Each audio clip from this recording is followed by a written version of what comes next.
Do you struggle with aging? I know where it starts, and I'm with you. It starts when you look in the mirror and you think to yourself, oh my gosh.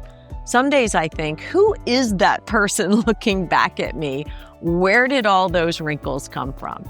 I have a dear friend that says, I earned every one of these laugh lines. I earned every one of these scowl marks. But sometimes that takes an emotional toll on you when you're looking in the mirror and you think, where did the years go? Women especially can take aging hard. And I'm here to tell you it doesn't have to be like that. We, at women over the age of 60, over the age of 50, over the age of 70 and beyond, need to embrace our age. We need to embrace everything that comes with it. Now, it's not without its challenges, and I want to go through a few things with you guys today. And I'd love to hear from you in the comments below what you feel about how you're aging and how it's impacting you. The first thing I would say is it's okay to acknowledge that there is an emotional impact of aging, right? You might acknowledge it with friends or your spouse or your partner. It's harder to acknowledge sometimes with your kids because they tend to like to point it out, especially my girls. They love to point things out to me that I'm doing as I age. I just spent 3 days with my girls in Manhattan and in Philadelphia wedding dress shopping. And while it was a ton of fun, 3 of us or 4 of us at a time in a hotel room really made me feel that I was starting to age, watching them and watching their routines, their self-care routines, their morning routines, all that they do, and all the things I didn't do as I was aging. But acknowledging this emotional impact of aging is important because aging just isn't physical. It's deeply emotional. Recognizing that is the first step to addressing it. Sometimes we can feel invisible as we age, and I would challenge you not to do that. It is a common thing that happens, but believe me, it is not permanent. We tend to be harder on ourselves as we age, and I think women tend to be harder on themselves anyway. So as we age, we tend to be harder on ourselves.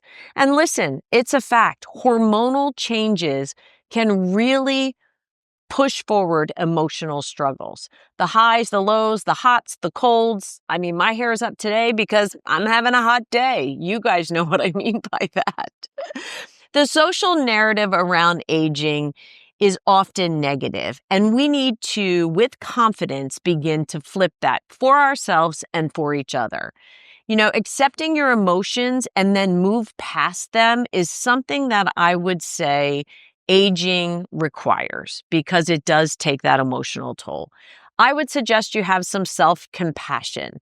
Talk nicely to yourself. You know, I just saw an interview with Pink, who happens to be one of my favorite singers, and she was talking about an interview that she had done with a Native American woman who talked to her about the 2 wolves that live inside all of us.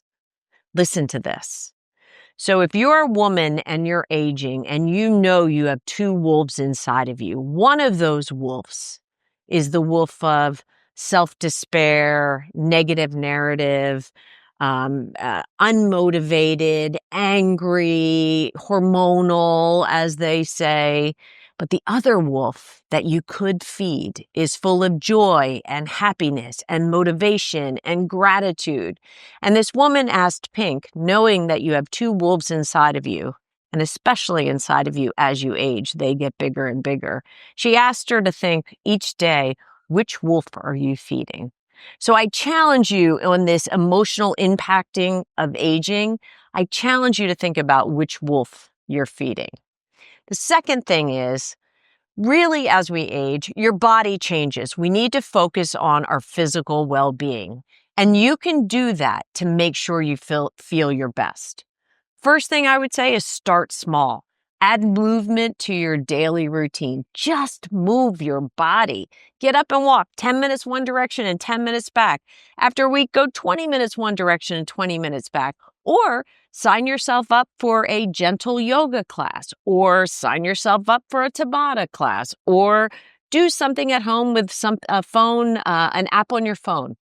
But do something. Adjust your diet while you're moving your body to support your health. This is critical because focusing on your physical well-being as you age is going to help combat all those fears that you have.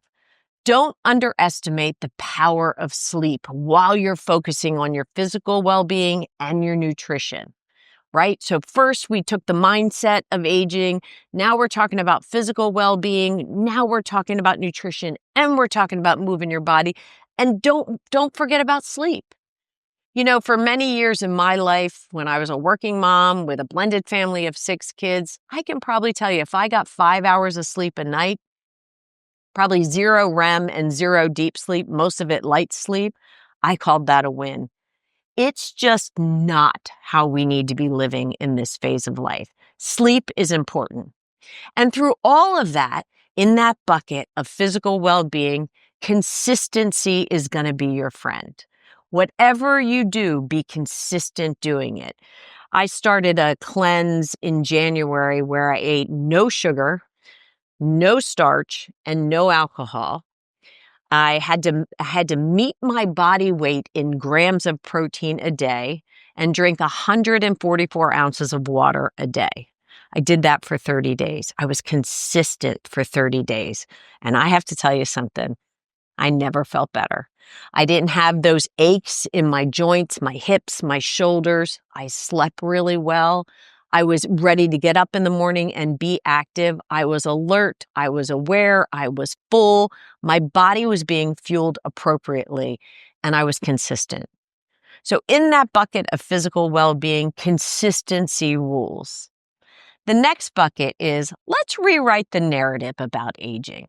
Society tells us that we should dread aging. If you look at all the cards, the Hallmark cards, the jokes that are out there, the comedians that just make fun of people as they age, sometimes especially women, I would tell you it's time to change that narrative. Let's reject the pressure to look forever young. I have a picture that I keep with me, and maybe I'll put it up below, of me at 50, at 55, at 58, and then at 60. And when I look back at the 50-year-old me, I don't want to be that girl anymore. I really don't. I am happy with the 60-year-old me and the work that I've done, the consistency that I've provided myself and my body, and the nutrition and the hydration. I changed the narrative. I don't want to go back in time. I'm happy where I am. Can you say that? Can you say that with confidence that you're happy where you are? And if not, let's change that. Celebrate your milestones that are ahead of you instead of fearing them. Listen, next month I turn 60, April 27th. That's my birthday. I turned 60, and I can't wait to celebrate that milestone.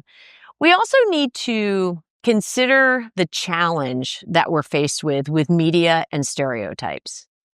The media can run ramshot around what aging, anti-aging, defying aging. There are even products called anti-aging creams and defying aging pads for your eyes and all that. We don't want to anti anything, and we don't want to defy. And, unlike Wicked, we can't defy gravity. But, at the end of the day, we can do what we can to work with what we have, to be consistent along the way, and feel good as we age.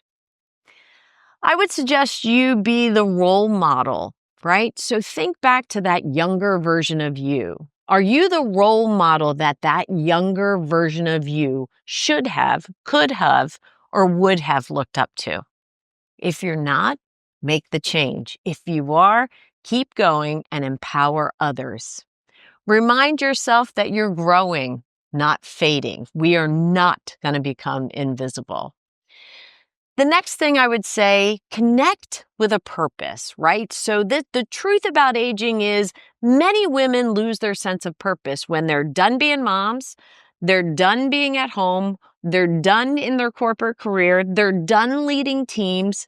Now's the time to flip the narrative and connect with your new purpose. Your purpose as you age will continue to drive your mindset and your body set. Trust me when I tell you. Explore what brings you fulfillment. Volunteer. Find like-minded people with the same purpose and passion to create community and get joy out of that. I mean, that to me is everything. The next thing I would say is, as you age, it's important to build, and women are usually pretty good at this, better than men, I would say. It's important to build a supportive community. What does that look like? Well, for you, it might look like something different than it does for me. But for me, it's my Bible study group, and they are an extremely supportive and much needed community, especially as I go through challenges with some health issues we're dealing with in our family, with relationship issues that we might have, and certainly with my dedication to my faith. The next group I have are my golf ladies. My golf ladies in Florida, my golf ladies in New Jersey, my golf ladies in Connecticut. Those are my squad. We are competitive, we are funny, we make each other laugh, we support each other, and it's a whole separate community. What am I missing? Probably missing something in the arts for me. I used to love to paint. I used to love to create. And I haven't yet found time to explore that area, but that's another community that I will intentionally build. You know, Jane Fonda had a really interesting quote on an interview not too long ago, and she said, you know, friends as you age become very intentional relationships. They no longer just happen. You have to be intentional about it. So this idea of creating community and finding support in community is one that I would challenge you to get. So where do we go from here? I would tell you that the truth about aging is it's up to you. It's up to you how you age. It's up to you how fast you age. It's up to you how healthy you age. It's up to you what your mindset is about aging. It's up to you how your community responds to your aging. But my question to you would be, are you grabbing it? Are you making it happen for yourself? Because if you're not making it happen for yourself, nobody can make it happen for you. If you like this video, watch this one next. Building friendships in retirement, how to stay social and connected.